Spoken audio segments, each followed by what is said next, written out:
Ask someone where they were on September 11th, and they'll tell you. Ask what they were wearing, and most of them will remember that too. You don't remember what you wore last Tuesday, so why do you remember what you wore that day? The answer isn't about clothing. It's about survival. Your brain has a system for remembering moments when something important happened. Not just the event itself, but everything around it. The sounds, the smells, the time of day, what you were holding, and yes, what you were wearing. This is called a flashbulb memory.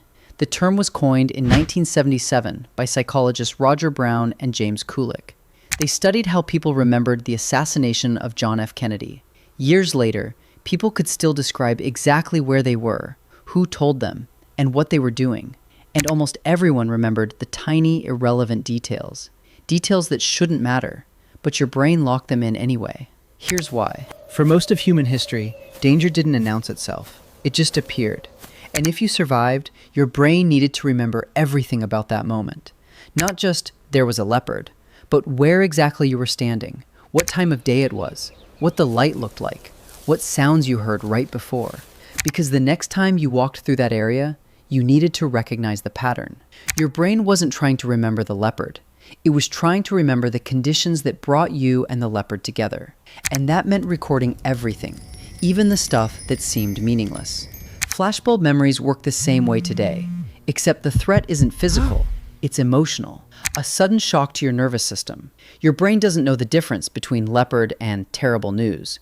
It just knows something important happened, and it locks the entire scene into long-term memory. In 2003, researchers at Duke University ran a study. They asked people to describe their memories of September 11th one day after it happened. Then they asked the same people again 1 year later, and again 3 years later. Here's what they found. The details changed. People were confident they remembered exactly what they wore, but when researchers checked the original reports, the memories didn't match. Some people remembered a blue shirt. They'd originally said gray. Others remembered being at work. They'd actually been at home. The memory felt vivid. It felt real, but it wasn't accurate. This is the strange part. Flashbulb memories are incredibly strong, but they're not more accurate than regular memories. They just feel more accurate because your brain stored them with more emotion. Emotion acts like a highlighter. It makes the memory easier to recall, but easier to recall doesn't mean correct. Every time you remember something, you're not replaying a recording, you're reconstructing it. And every time you reconstruct it, small details shift. In 1986, the Space Shuttle Challenger exploded 73 seconds after launch. Psychologist Ulrich Neisser asked students to write down how they heard the news within 24 hours. 3 years later, he asked them again. Less than 7% of the memories matched the original reports. But when shown their own handwriting from 1986, many people refused to believe it. They were certain their current memory was correct, even when confronted with proof that it wasn't. This tells us something important about how memory works. Your brain isn't trying to record the truth. It's trying to record what matters. And what matters is the emotional weight of the moment, not the factual accuracy. So why does your brain care so much about what you were wearing? Because clothing is context, and context is survival information. If something bad happened while you were dressed a certain way, your brain wants to know, not because the clothing caused it, but because remembering every detail increases the chance you'll recognize a similar situation next time. This is pattern recognition, and pattern recognition kept your ancestors alive. Today, you don't need to remember what you were wearing when you heard bad news, but your brain doesn't know that. It's still running software designed for a world where every detail could mean the difference between life and death.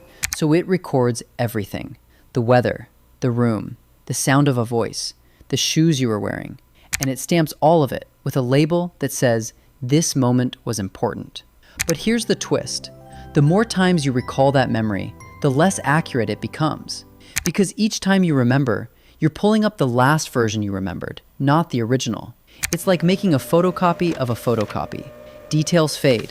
New details get added. Your brain fills in gaps with information that makes sense, not necessarily information that's true. And because the memory feels so vivid, you trust it completely. This is why eyewitness testimony is so unreliable. Someone can be 100% confident they saw a blue car when the car was actually red. They're not lying. Their brain genuinely reconstructed the memory that way. In 1984, a man named Ronald Cotton was convicted of rape based on the victim's confident identification. She remembered his face clearly. She was certain. 11 years later, DNA evidence proved he was innocent. The actual perpetrator had been someone else the entire time. Her memory wasn't weak. It was normal. And that's the problem. Flashbulb memories feel like proof, but they're just emotional recordings of reconstructed details. So the next time you remember exactly what you were wearing during a major event, ask yourself, is that really what I wore? Or is that just what I've been telling myself I wore? Because your brain isn't trying to give you the truth. It's trying to give you a story that makes sense of what happened. And sometimes, the story your brain tells is more important than the facts. Because for 300,000 years, remembering the feeling of danger was more useful than remembering every exact detail. If you remembered fear, you stayed alert. If you remembered context, you recognized patterns. And if you recognized patterns, you survived long enough to pass that system on. That's why you remember what you were wearing on September 11th. Not because the clothing mattered, but because your brain thought the entire moment mattered, and it wasn't taking any chances. Today, you live in a world where most threats aren't physical, but your brain is still treating emotional shocks like survival events. It's still locking in the context, still recording every tiny detail, still building a memory that feels more real than it actually is. Because your brain would rather give you a vivid, slightly wrong memory than no memory at all. And for most of human history, that strategy worked. It kept people alive. It kept them cautious. It kept them aware. The problem is, we no longer live in that world. We live in a world where memory is evidence, where what you remember is treated as what happened. But your memory was never designed to be evidence. It was designed to keep you alive. And sometimes, survival and accuracy don't overlap. So the next time someone asks you what you were wearing during a major event, and you answer immediately with total confidence, just remember, your brain isn't giving you facts. It's giving you a survival story, wrapped in the feeling of certainty. And that feeling is older than civilization, older than language, older than almost anything human. You remember what you were wearing because your ancestors who remembered context lived longer. And you're still running that same system every single day. You just don't notice it until something big happens. And when it does, your brain kicks into the oldest mode it has. It stops everything. It records everything. And it tells you, this matters. Whether or not it records it correctly doesn't matter to your brain. What matters is that you remember it happened. And that memory stays with you, vivid and unshakable, for the rest of your life. Even if the details are wrong. You'll remember what you were wearing. You'll remember where you were. You'll remember it so clearly, you'll swear it's accurate. But accuracy was never the point. Survival was the point. And you're still here because your ancestors' brains prioritized staying alive over being right. So the next time you argue with someone about what really happened during a shared memory, just know, you're both wrong. And you're both certain. Because that's not a bug in the system. That's the system working exactly as it was built to work.